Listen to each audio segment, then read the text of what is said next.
Hi friends, నేను మీ GMR. Friends, ఈ వీడియోలో చూస్తున్న స్విచ్ బోర్డులు వచ్చేటప్పటికి వుడ్ మోడ్లర్ అనమాట.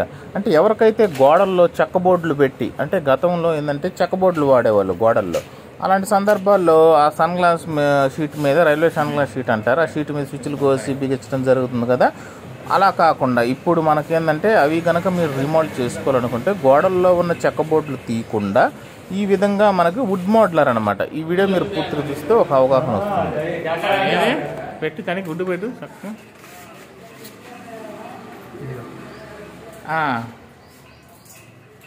ఓకే, సరిపోయింది.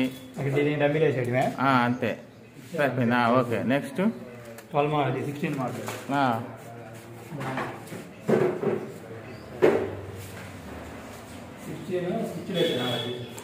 అసలు కవర్ అవుతుందా మొత్తం? చెక్క కాయపు రాకూడదు.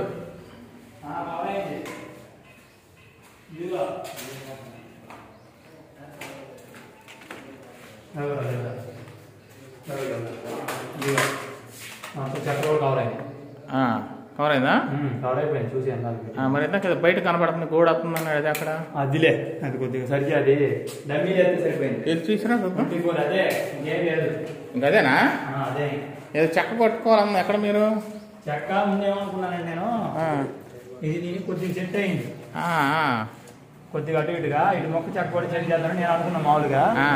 ఈ తర్వాత అది 24 ఉందిలే, అది పెడితే డమ్మీలు అయితే సెట్ అయింది.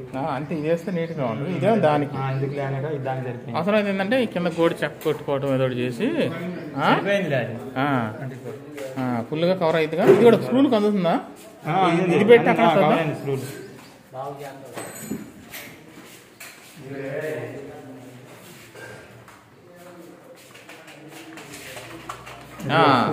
కవర్ అయిపోయింది, నీట్ గా ఉంటుంది బోట్ అంతా రెడీ అయితే.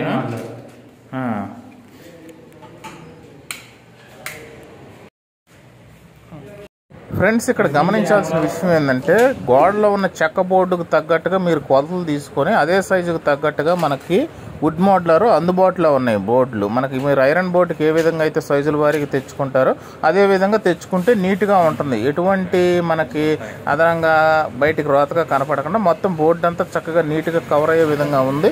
మీకు ఇప్పుడు మెటీరియల్ చూపిస్తాను, టోటల్ మీకు వచ్చిన మెటీరియల్ మొత్తం చూపిస్తాను. మనకి ఇప్పుడు ఏంటంటే లోన చెక్క బోర్డు కనుక చెదులు తినకన్నా నీట్గా ఉంటే కనుక మీరు ఈ విధంగా వుడ్ మోడ్లర్ తెచ్చుకొని చక్కగా మీరు ఐరన్ బోర్డులకు ఏ విధంగా ఫిట్ చేస్తున్నారో సేమ్ అదే విధంగా మీకు ఎన్ని స్విచ్లు కావాలి, ఎన్ని కావాలి, ఎన్ని డమ్మీలు కావాలి, ఎన్ని రెగ్యులేటర్స్ కావాలి, ఎన్ని ఇండికేటర్స్ కావాలి, ఎన్ని టెంపర్స్ అన్ని చూసుకొని దానికి తగ్గట్టుగా మీరు సేమ్ ఐరన్ బోర్డులకు ఏ విధంగా చేస్తున్నారో అలాగే చేసుకోవచ్చు. అయితే ఇక్కడ గమనించుకుంటే మనకు గోడల్లో ఉన్న చెక్క బోర్డులు చాలా స్ట్రాంగ్గానే ఉన్నాయి కాబట్టి అవి బయటకు తీయకుండా వాటి మీద వుడ్ మోడ్లర్ వేసి ఈ వర్క్ని కంప్లీట్ చేయడం జరుగుతుంది. ఫ్రెండ్స్, ఈ వీడియోలో మీకు కొంత అవగాహన వచ్చిందని భావిస్తున్నాను. మరొక వీడియోతో మళ్ళీ కలుద్దాం. బాయ్.